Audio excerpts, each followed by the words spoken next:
Hi friends, welcome to Aadish சமையல். இன்றைக்கி நம்ம பார்க்க போகிறது ரொம்பவே சூப்பரான அண்ட் சாஃப்டான ஆலு பராத்தா தாங்க பார்க்க போகிறோம்.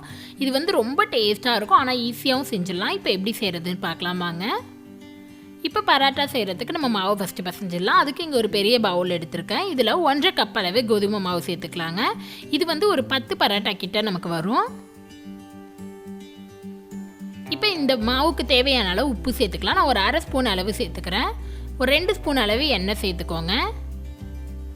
இதை சேர்த்து விட்டு நல்லா மிக்ஸ் பண்ணி விட்டுருங்க. அந்த எண்ணெய், உப்பு, மாவு எல்லாம் ஒன்று சேர்ந்து வர்ற வரையும் நல்லா மிக்ஸ் பண்ணி விட்டுருங்க. நம்ம டெய்லி நார்மலாக சப்பாத்திக்கு எப்படி மாவு பசையுமோ அதே போல் தாங்க இதுக்கும். இப்போ இதை வந்து நல்லா தண்ணி ஊற்றி நல்லா சாஃப்டான சப்பாத்தி மாவு பதத்துக்கு பசைஞ்சு எடுத்துக்கலாம்.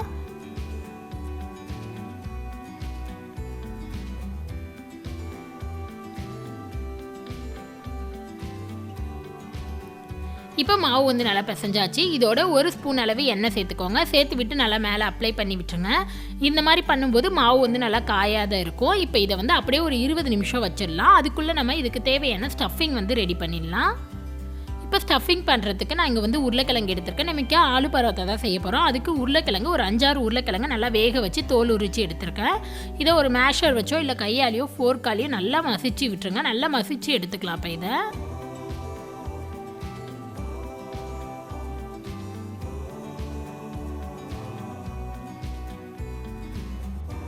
இப்போ நம்ம இங்கே உருளைக்கிழங்கு எல்லாத்தையும் மசிச்சு எடுத்தாச்சு. இப்போ இதோட தேவையான பொருட்கள் சேர்த்துக்கலாம். ஒரு சின்ன துண்டு இஞ்சியை நல்லா பொடியாக கட் பண்ணி எடுத்து வச்சுருக்கேன். இதை சேர்த்துக்கோங்க. இதோட ஒரு 2 பச்சை மிளகாய் பொடியாக கட் பண்ணினது, ஒரு கொஞ்சோண்டு கொத்தமல்லி அதையும் நல்லா பொடியாக கட் பண்ணி சேர்த்துக்கோங்க. ஒரு பெரிய வெங்காயத்தை நல்லா பொடியாக கட் பண்ணி எடுத்து வச்சுருக்கேன். இதையும் சேர்த்துக்கலாம். ஒரு 1/4 எலுமிச்சைப்பழம் சாறு சேர்த்துக்கலாங்க. ஒரு 5-6 ட்ராப் அளவு சேர்த்துக்கோங்க. காரத்துக்கு தேவையான அளவு மிளகாய்த்தூள் நான் 1 ஸ்பூன் அளவு சேர்த்துக்கிறேன். 1 ஸ்பூன் கரம் மசாலா, இதோட கொஞ்சம் ஒரு 1/4 டீஸ்பூன் அளவு சாட் மசாலா சேர்த்துக்கலாங்க. சாட் மசாலா வந்து ஆப்ஷனல் தான்.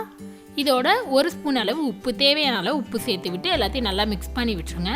உங்ககிட்ட சாட் மசாலா இல்லை அப்படின்னா ஜீரகத்தூள் கூட சேர்த்துக்கலாம் நீங்கள்.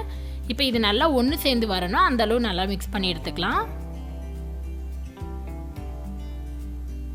இப்போ பாருங்கள், நமக்கு வந்து ஸ்டஃபிங் வந்து சூப்பராக ரெடி ஆகிடுச்சு. இப்போ மாவும் வந்து 20 நிமிஷம் ஊறிடுச்சு. நம்ம தேய்ச்சி ரெடி பண்ணி எடுத்துடலாம். இப்போ மாவு வந்து பாருங்கள் நல்லா அவ்வளோ சாஃப்டாக இருக்குது. இதை வந்து நம்ம தேய்க்க ஆரம்பிச்சிடலாம். அதுக்கு இங்கே ஒரு சப்பாத்தி கட்டையில் வச்சுருக்கேன். மாவு வந்து நல்லா 1 நிமிஷத்துக்கு பிசைஞ்சிக்கோங்க. அப்போ தான் நமக்கு வந்து நல்லா சாஃப்டாக இருக்கும் சப்பாத்தி. இப்போ மாவு பிசைஞ்சாச்சு. இதை வந்து நல்லா நீல வாக்கில் உருண்டையாக உருட்டி வச்சுருக்கேன். இதை வந்து நம்ம மீடியம் சைஸ் உருண்டையாக கட் பண்ணி எடுத்து உருட்டி எடுத்துக்கலாங்க. ரொம்ப சின்னதாக இருக்கக்கூடாது, கொஞ்சம் பெரிய சைஸாகவே உருட்டிக்கோங்க. பாருங்கள், இப்போ இதை வந்து எந்த விரிசலும் இல்லாத நல்லா உருண்டையாக உருட்டி எடுத்துக்கலாம்.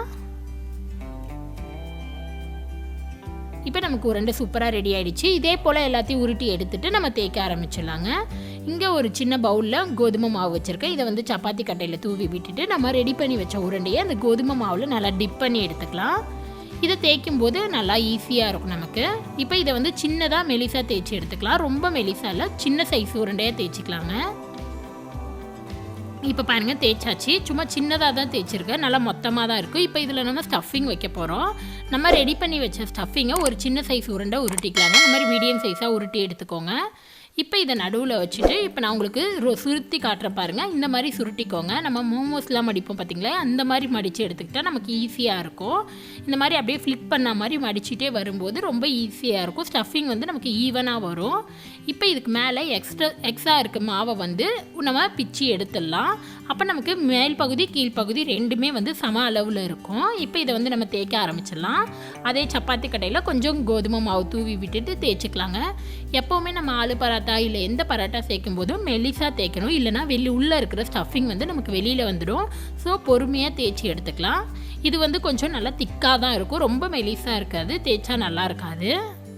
இப்போ பாருங்கள், நம்ம தேய்ச்சாச்சு. நல்லா இந்த அளவு தேய்ச்சிக்கோங்க. நமக்கு ஸ்டஃபிங் வந்து லைட்டாக வெளியில் தெரியும், அந்த அளவு தேய்ச்சிட்டா போதும். இந்த மாதிரி நல்லா மொத்தமாக தான் இருக்கும்.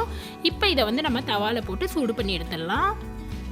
அதுக்கு இங்கே ஒரு தோசை தவா வச்சுருக்கேன். தவா சூடானதும் நம்ம ரெடி பண்ணி வச்சா ஆலு பராட்டாவை சேர்த்துக்கலாம். நான் எண்ணெய் எதுவுமே சேர்க்கலங்க. இது ஹீட் ஆகட்டும் மீடியம் ஃப்ளேம்லேயே. ஒரு 10 செகண்ட்க்கு அப்புறம் பரட்டி போட்டுட்டு ஆயில் அப்ளை பண்ணிக்கலாம். இப்போ இங்கே ஒரு 10-20 செகண்ட் ஆகிடுச்சு, கொஞ்சம் ஹீட் ஆகிடுச்சு. இதை பரட்டி போட்டாச்சு. இப்போ இதுக்கு மேலே ஒரு 1/2 ஸ்பூன் அளவு எண்ணெய், நெய், பட்டர் நீங்கள் எது வேணாலும் சேர்த்துக்கலாம். நான் எண்ணெய் சேர்த்துக்கிறேன். இதை வந்து நல்லா ஈவனாக ஸ்ப்ரெட் பண்ணி விட்டுருங்க. இப்போ கீழ்ப்பகுதியும் நல்லா வெந்து வரட்டும். அதுக்கப்புறம் நம்ம ஆயில் அப்ளை பண்ணிக்கலாம். இப்போ இங்கே வந்து திருப்பி 10 செகண்ட் ஆகிடுச்சு. இதை பரட்டி போட்டு இந்த பகுதியிலையுமே எண்ணெய் அப்ளை பண்ணிக்கலாங்க.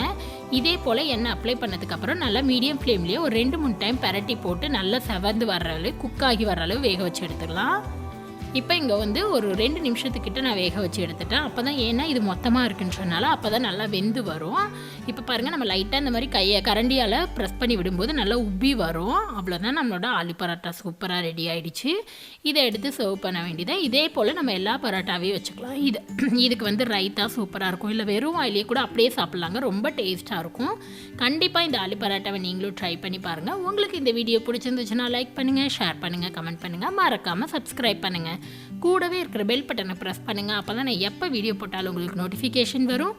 நெக்ஸ்ட் ஒரு நல்ல ரெசிபியில் உங்களை பார்க்குறேன். அது வரைக்கும் பாய்.